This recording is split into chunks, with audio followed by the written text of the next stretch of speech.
Okay, so today the video is going to be about a modification I'm going to do to my Grizzly G4003G Lathe.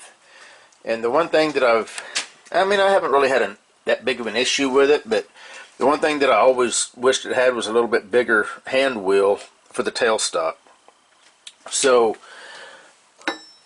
I bought this 8-inch hand wheel, and I didn't show this on video, but this little recess right here, I had to machine a steel bushing so that I could put my rotating knob on it.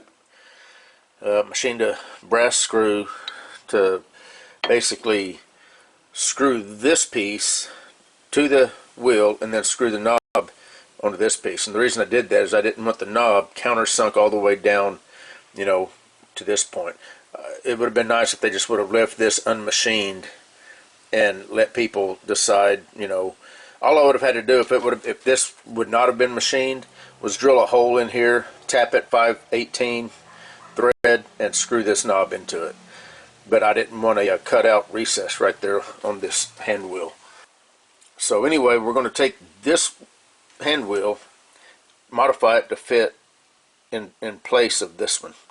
So the first thing I'm going to do is remove this to see what I'm going to need to do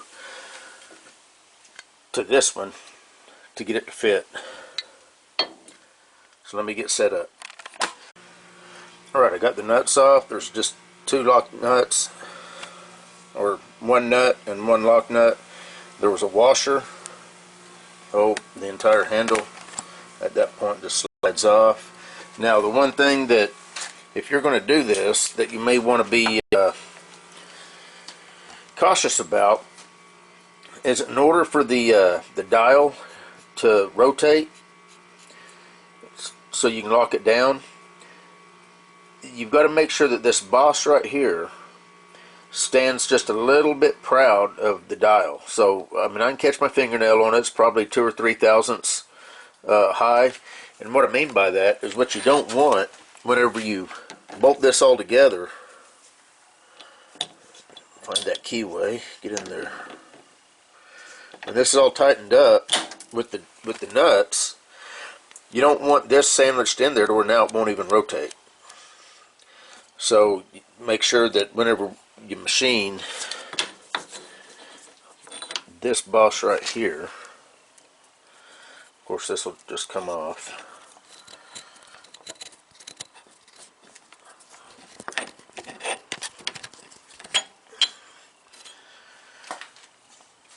When you machine this boss right here, that measure from here to make sure that it is slightly thicker than this right here.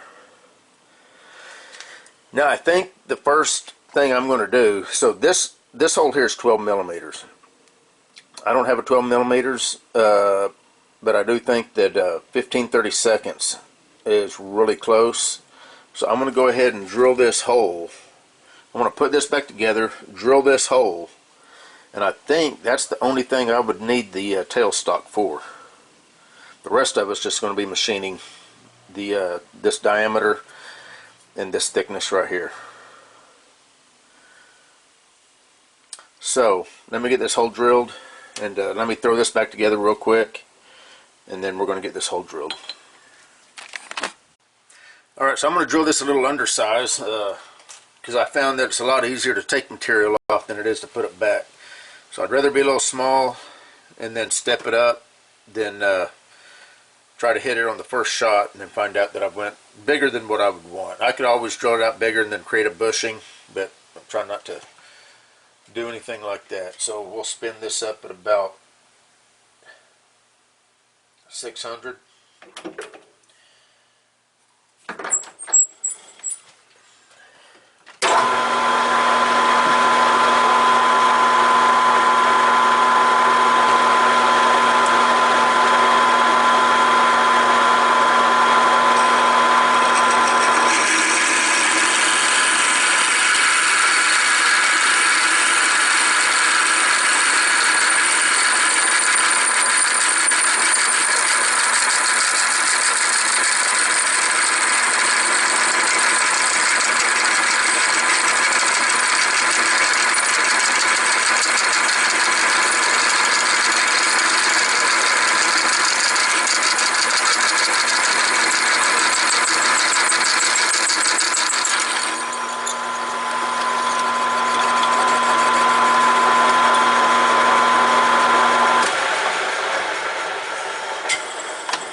just use digital calipers.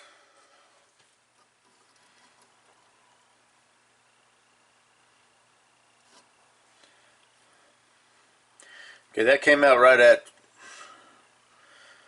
12 millimeters. So that looks like that's probably going to work. So I'm going to take this off and see how it fits.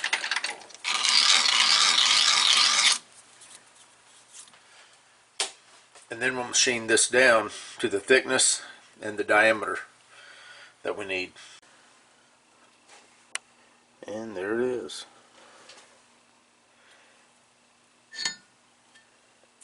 Perfect fit.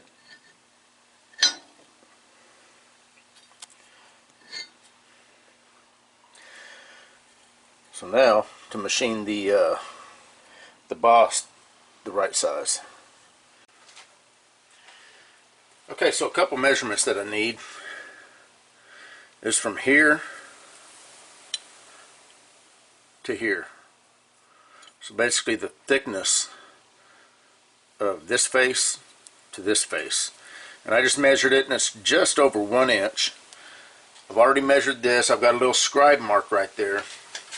Now, this isn't a very critical measurement. It could be off a little bit. But all I'm going to do, I'm going to come up and I'm going to eyeball that. And then I'm going to zero my DRO. And then we're just going to face this off until we get to that mark, or until I get to the 0 on my DRO, which it looks like it's going to be about just under 1/4 of an inch, 245 thousandths. So let's get this thing going.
Surface is about as smooth as I can get it, so I'm just going to hit it with a little bit of Scotch-Brite,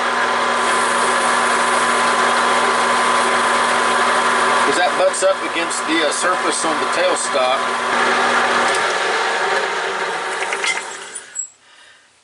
Yeah, that's a beautiful finish.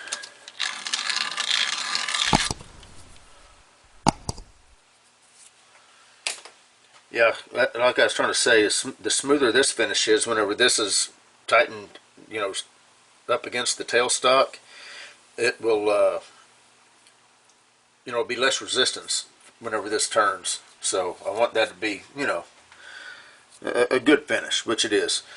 So then I don't really have anything that I can reach in here. I should have measured this before I put it up here. So all I'm doing is I'm using the digital calipers to kind of reach in here. I can kind of see where, you know, where the edge of this is and where that's at. And that right there, 1 inch and 4 thousandths is actually exactly what the this other one measures. So, and like I said, that could be 20 or 30 thousandths off, and it would still be fine. All this says is that determines how much thread is sticking out on the end of the tailstock for your nuts to screw on. So now, at this point, we've got to turn the diameter of this down.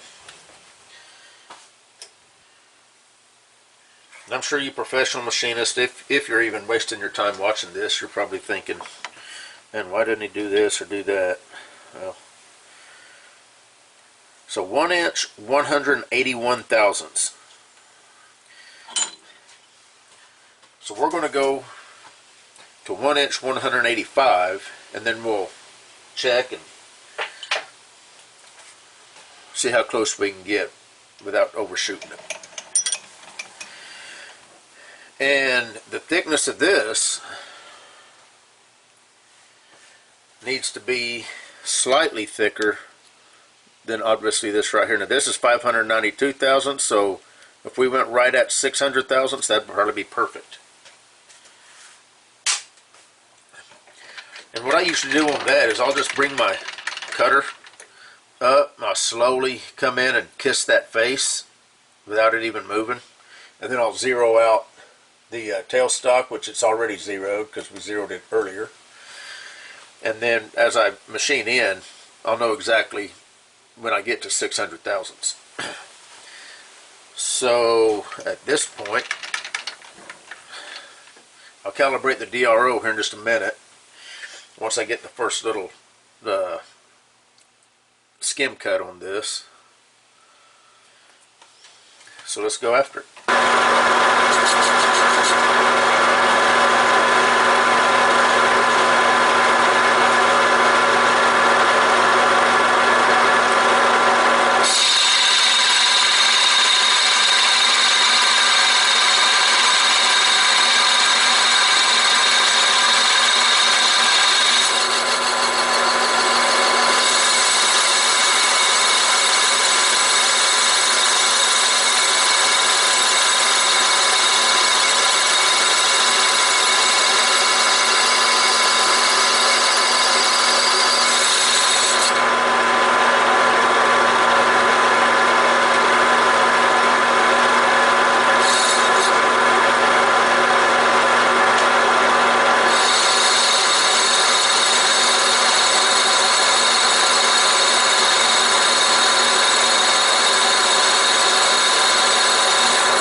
.856.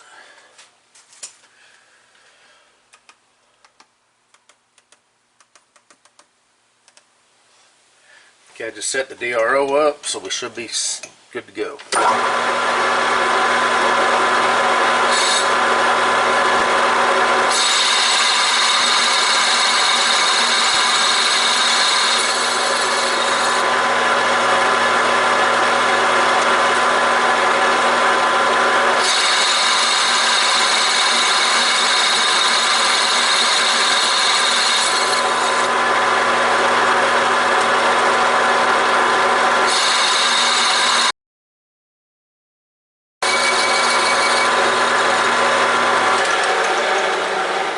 Thousandths from where we need to be, so we just need to take a quick little check.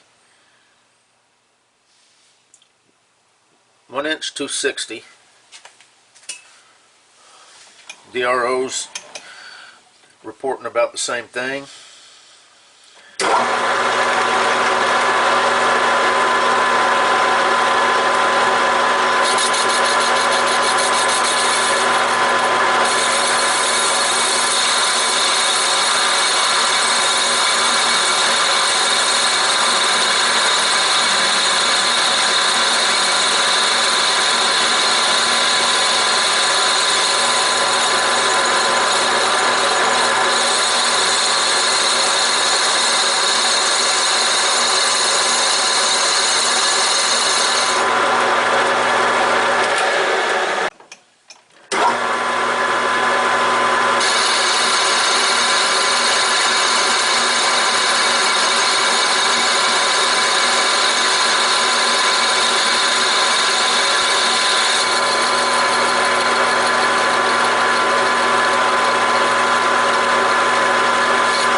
190.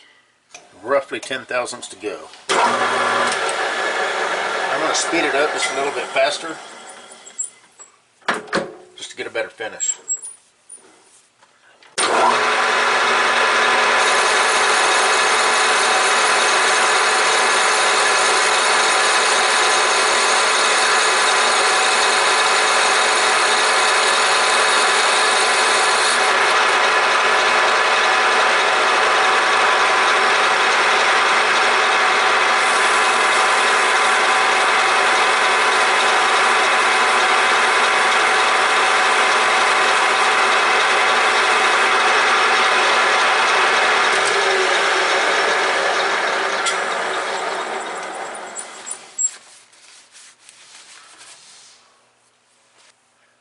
And I'm trying to get a nice slick surface on here so that the dial will rotate nice and smooth.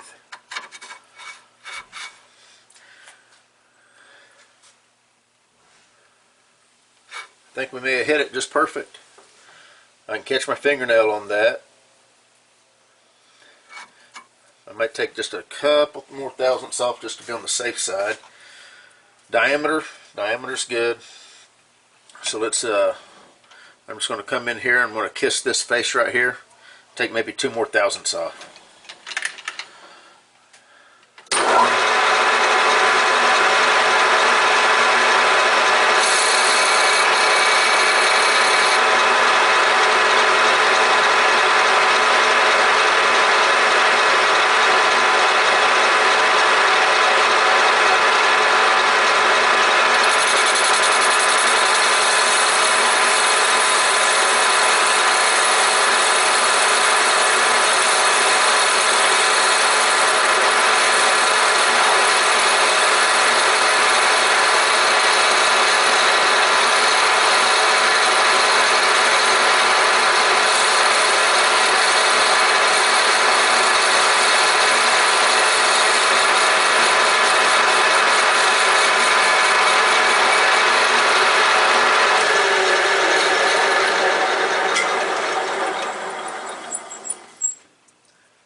Yeah, I think that's good right there.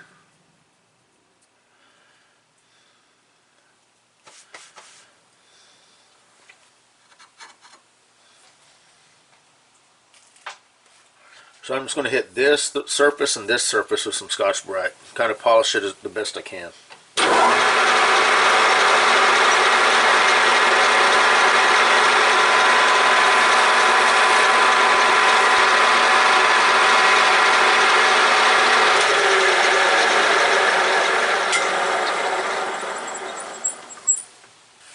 I don't know how that looks at that angle, but it's looking pretty good right now at this angle. That cast iron leaves just a little bit of porosity there, which actually will probably help out with holding oil in there.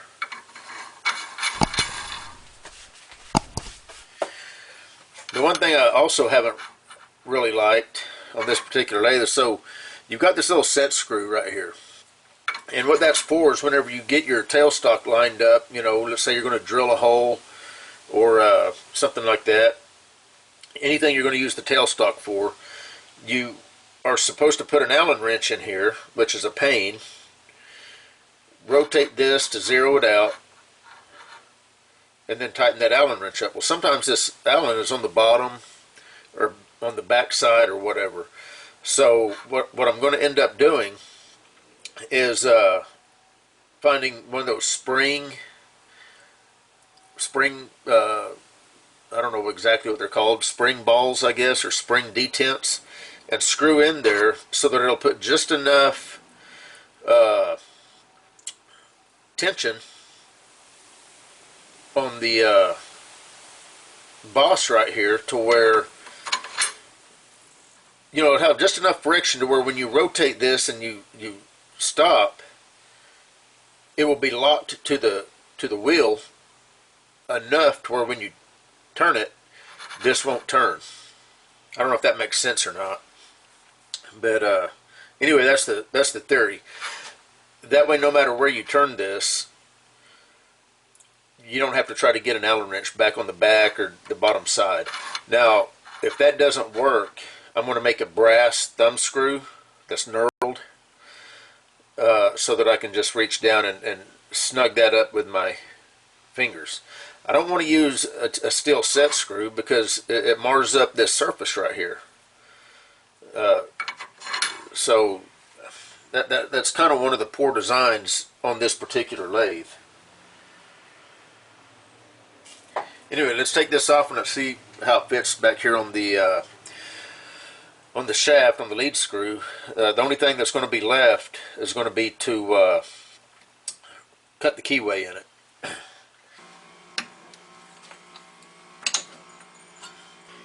In fact, you can see the keyway right there. So let's see what happens here. Whoops.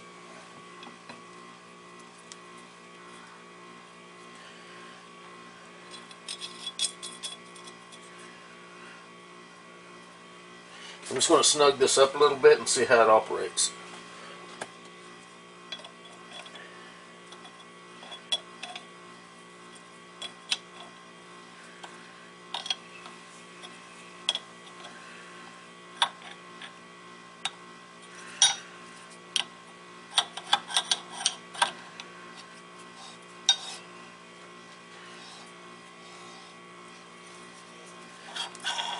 And that's what I mean by, you know, this is tightened up to about as tight as you want it so that it will still free spin, but you don't want this to be sandwiched in there to where it won't turn.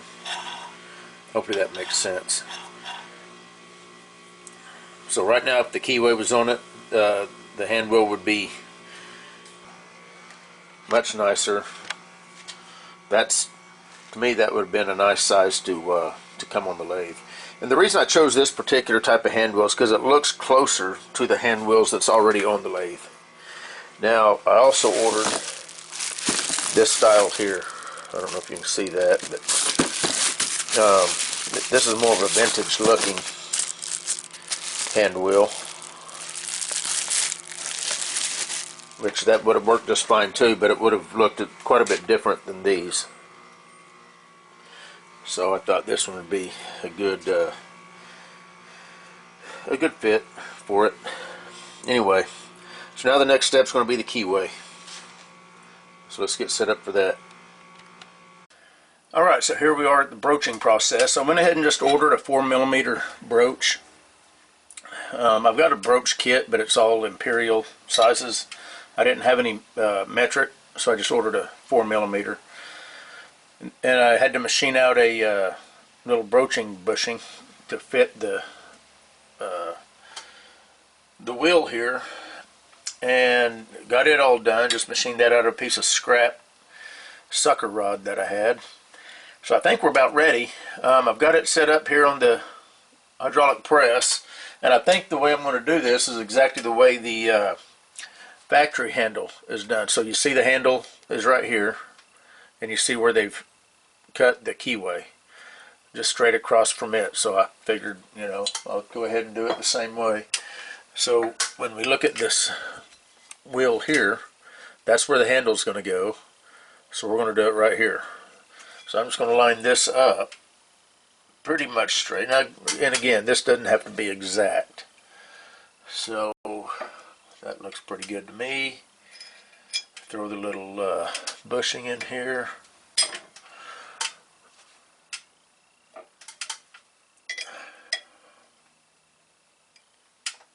Okay. Drop him in there like that. And I think what I'm going to do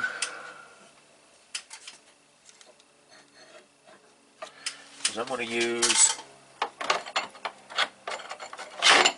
one of these.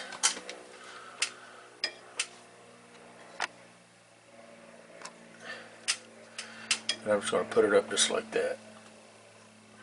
So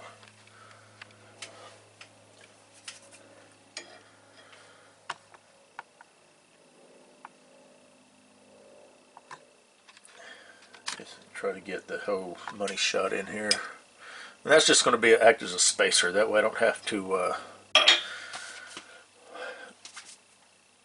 push this thing down any farther than I have to. Another thing is this is cast iron, so I'm not really going to worry about any kind of lube. So let me get my foot pedal here situated.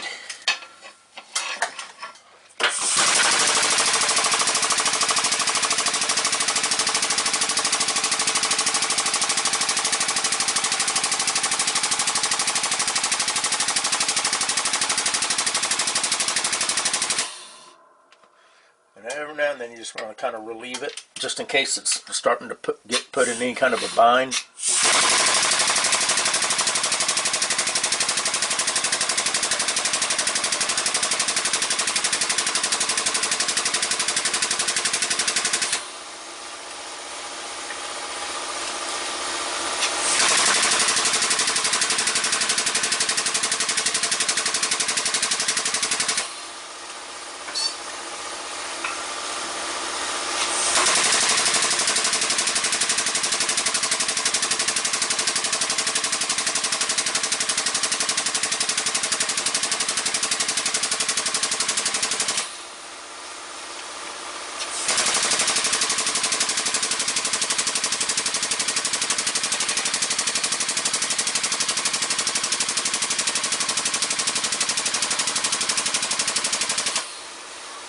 Boy, that's the length of the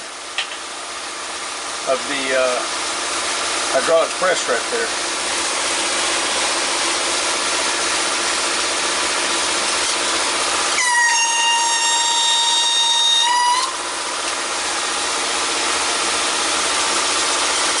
Sham in.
There's the broach.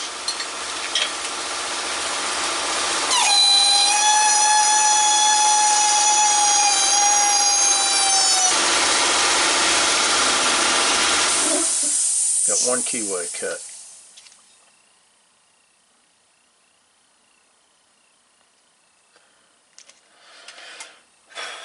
So now we are ready to fit. I just put tape on the back of this since it's a chrome surface. I didn't want to run any chance of scuffing it up if these spacers I used there wasn't in good shape.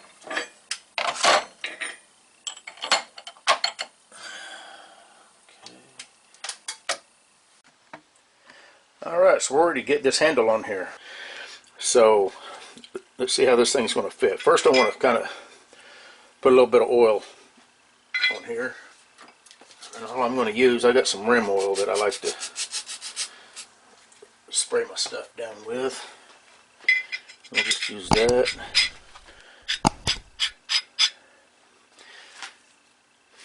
And then once I get this mounted, I'll put the handle on and show you how that works.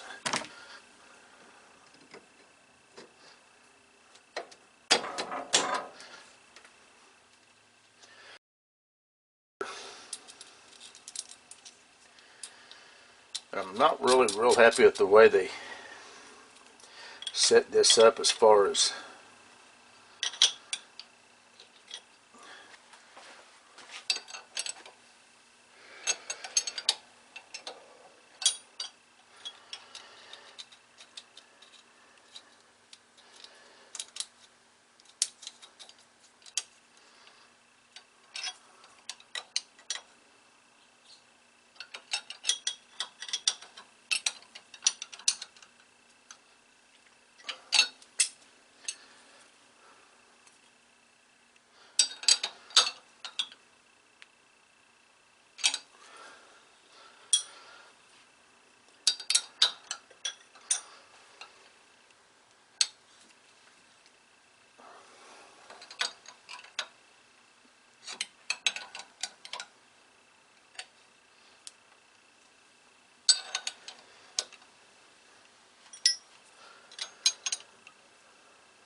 That's perfect. They put that recess in it. Well, I like these swivel handles. Very comfortable, very nice to use. So what I did is I've machined out a spacer that just fits in that little recess right there. So this is flush the way it should be, and then I machined out I just used brass, I don't know why, because this side is countersunk.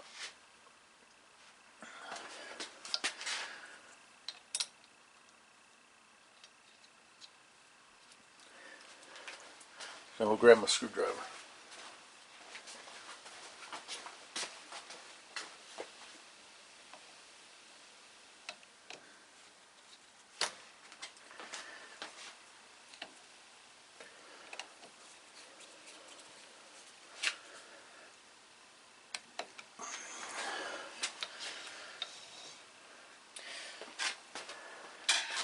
So now I've got a mod to my G4003G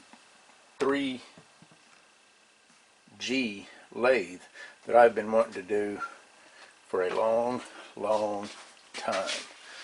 Let me get this thing out of the way. And we're going to see how this works.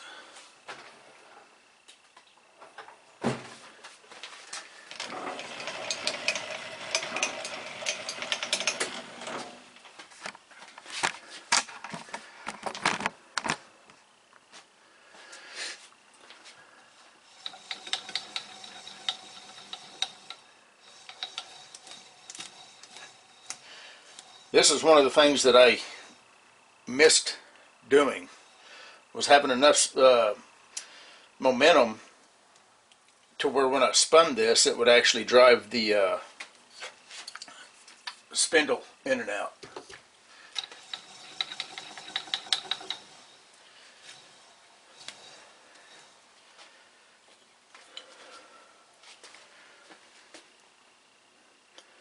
There's the original one. Hopefully that's coming through pretty good.